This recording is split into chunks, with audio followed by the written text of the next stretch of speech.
ሰላም ጤና ይስጥልኝ ክቡራትና ክቡራን የጠበቃ ዩሱፍ የዩቲዩብ ቻናል ተከታታዮች እንዴት ናችሁ? ትውልደ ኢትዮጵያውያን ሆነው የውጭ ሀገር ዜግነት ያላቸው ትውልደ ኢትዮጵያውያን ዲያስፖራዎች ያላቸው ልዩ መብት በኢትዮጵያ ውስጥ ምንድነው? ምን መብቶች አሏቸው የሚለውን አንድ በአንድ ምነግራችሁ ነው የሚሆነው። አብራችሁ እንድትቆዩ እጋብዛችኋለሁ። እንግዲህ የውጭ ሀገር ዜጋ የሆኑ ትውልደ ኢትዮጵያውያን መብት በኢትዮጵያ ሕግ ውስጥ ልዩ ትኩረት ተሰጥቶታል። ይህንንም ለማስፈጸም እንግዲህ ኢትዮጵያ አዋጅ ቁጥር 270/1994 የውጭ ሀገር ዜጋ የሆኑ ትውልደ ኢትዮጵያን በአገራቸው ውስጥ የተለያዩ መብቶች ተጠቃሚ እንዲሆኑ የሚደነግግ አዋጅ አውጥታለች። ይህ ህግ ማዕቀፍ እንግዲህ ዓላማው ትውልደ ኢትዮጵያን ከአገራቸው ጋር ያላቸውን ትስስር እንዳያጡና ለአገሪቱ እድገት አስተዋጽኦ እንዲያበረክቱ ምቹ ሁኔታ መፍጠር እንደሆነ በአዋጁ መግቢያ ላይ ተደንግጓል። እንግዲህ ትውልደ ኢትዮጵያውያን ሆነው የውጭ ሀገር ዜግነት ያላቸው ዲያስፖራዎች ዋና መብቶቻቸውና ግዴታዎቻቸው ምንድናቸው የሚለውን አንድ በአንድ ነግራችኋለሁ። ከመብቶቻቸው እጀምራለሁ። አንደኛ የመግቢያ ቪዛና የመኖሪያ ፍቃድን በተመለከተ ያለ ቪዛ መግባት አንዱ መብት ነው።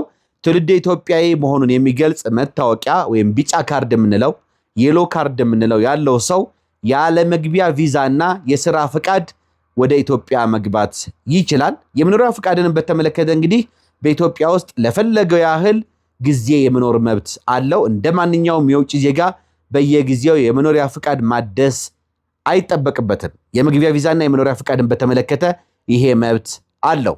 ሁለተኛ መብቱ የሥራና የኢንቨስትመንት መብቶች ተሰጥቶታል።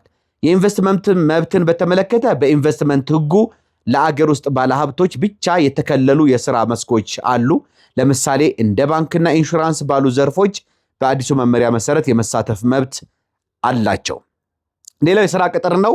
በኢትዮጵያ ውስጥ ያለ ተጨማሪ የሥራ ፈቃድ ወርክ ፐርሚት የመቀጠር መብት አላቸው። ከመከላከያ ከደህንነትና ከውጭ ጉዳይ መስሪያ ቤቶች ውጪ በሌሎች መስሪያ ቤቶች የመቀጠር መብት አላቸው። ይሄ የኢንቨስትመንትና የሥራ መብትን በተመለከተ ነው። ሶስተኛ ያላቸው መብት የንብረት ባለቤትነት መብት ነው። የቤትና የንብረት መብት አላቸው። በኢትዮጵያ ውስጥ የማይንቀሳቀስ ንብረት ቤት የመያዝ የማፍራትና የማስተላለፍ መብት አላቸው። በተለይ አሁን አዲሱ የውጭ ሀገር ዜጎች በኢትዮጵያ ውስጥ የማይንቀሳቀስ ንብረት ቤት፣ መሬት የማፍራት መብት ሳይፈቀድ በፊት የኢትዮጵያ ሕግ ይከለክል ነበረ። ነገር ግን ይህ ሕግም ከመውጣቱ በፊት ለትውልደ ኢትዮጵያውያን ቤትና ንብረት እንዲኖራቸው ተፈቅዷል ማለት ነው። መሬትን በተመለከተ መሬት የመንግስትና የህዝብ በመሆኑ እንደማንኛውም ኢትዮጵያዊ በሊዝ ወይም በኪራይ የመጠቀም መብት አላቸው ማለት ነው። የንብረት ባለቤትነት መብትን በተመለከተ ሶስተኛ ይሄ መብት አላቸው። አራተኛ የማህበራዊ አገልግሎቶች ተጠቃሚነት መብት አላቸው። ትምህርትና ጤናን በተመለከተ በመንግስት የትምህርትና የጤና ተቋማት ውስጥ እንደማንኛውም የሀገር ውስጥ ዜጋ አገልግሎት የማግኘት መብት አላቸው። የውጭ ዜጋ ሲሆን ግን ይሄ መብት አይኖረውም። አምስተኛው መብታቸው የዜግነትና የትውልድ መብት አላቸው። ዓለም አቀፍ ሕግ አንድ ሰው በትውልድ ሀገሩ ላይ ያለውን መብት በሁለት መልኩ ያየዋል። የመመለስ መብት አንዱ ነው። በዓለም አቀፍ የሲቪልና የፖለቲካ መብቶች ቃል ኪዳን ICCPR መሰረት ማንኛውም ሰው ወደ ገዛ ሀገሩ የመግባት መብቶ ሊነፈገው አይችልም። ይህ መብት በህይወት እያለ ብቻ ሳይሆን በአንዳንድ የህግ ትርጓሜዎች አስከሬኑ በገዛ ሀገሩ የመቀበር መብቱንም ባህላዊና ሃይማኖታዊ እሴቶችን መሰረት በማድረግ ይጨምራል። ሌላው የንብረትና የኢንቨስትመንት ጥበቃ ዲያስፖራው የሚያፈሰው ገንዘብ እና ኢንቨስትመንት በዓለም አቀፍ የኢኮኖሚ ህግጋት ጥበቃ ይደረግለታል። ገንዘባቸውን እንፈልጋለን፣ ድምፃቸውን ግን አንፈልግም የሚለው አካሄድ በህግ ረገድ አድሎ ተደርጎ ሊወሰድ ይችላል። ስድስተኛ ሐሳብን የመግለጽ ነፃነት አለ። ዲያስፖራ ስለ ሀገሩ ፖለቲካ የመናገር መብቱን በተመለከተ ሁለንተናዊ መብት ሐሳብን የመግለጽ ነፃነት ድንበር የለውም። አንድ ሰው ከሀገር ውጭ እንግዲህ ስለኖረ ብቻ በሀገሩ ጉዳይ ላይ የመናገር መብቱ አይታገድም። ሌላ የዲሞክራሲያዊ ተሳትፎ ጽንሰ ሐሳብ ነው። ዘመናዊ ህግ ሳይንስ እንግዲህ ድንበር ተሻጋሪ ዜግነት ይቀበላል።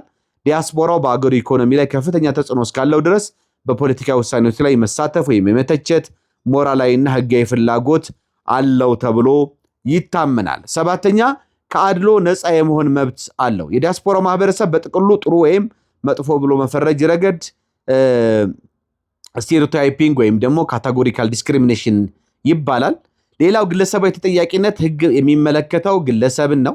አንድ ዲያስፖራ አባል እንግዲህ ህግ ቢጤስ በዚያው ግለሰብ ላይ እርምጃ ይወሰዳል እንጂ አጠቃላይ ማህበረሰቡ በአንዳ ወይም ተሳዳቢ በሚል ስም ማጥፋት ዲፋሜሽን በህግ ተቀባይነት የለው። የመንግስት ግዴታን በተመለከተ መንግስታት በውጭ የሚኖሩ ዜጎቻቸውን ወይም ትውልደ ኢትዮጵያንን የመጠበቅና ክብራቸውን የማስጠበቅ ግዴታ አለባቸው። ለጥቃት ወይም ለክፋት አሳልፎ የመስጠት ስልጣን የላቸው።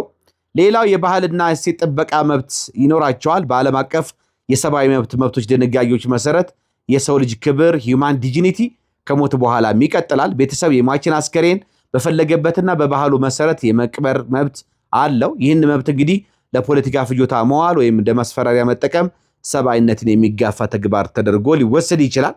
ሌላው እንግዲህ የተገደቡ መብቶች ወይም የማይፈቀዱ መብቶች ይኖራሉ። ምንም እንኳ ብዙ መብቶች ለዲያስፖራ ለትውልድ ኢትዮጵያን ቢሰጡም ዜግነታቸው የሌላ ሀገር በመሆኑ የሚከተሉት መብቶች ደግሞ ለትውልድ ኢትዮጵያን አይፈቀድም። አንደኛው የመምረጥና የመመረጥ መብት የላቸውም። በየትኛውም የፖለቲካ ምርጫ መሳተፍ አይችሉም።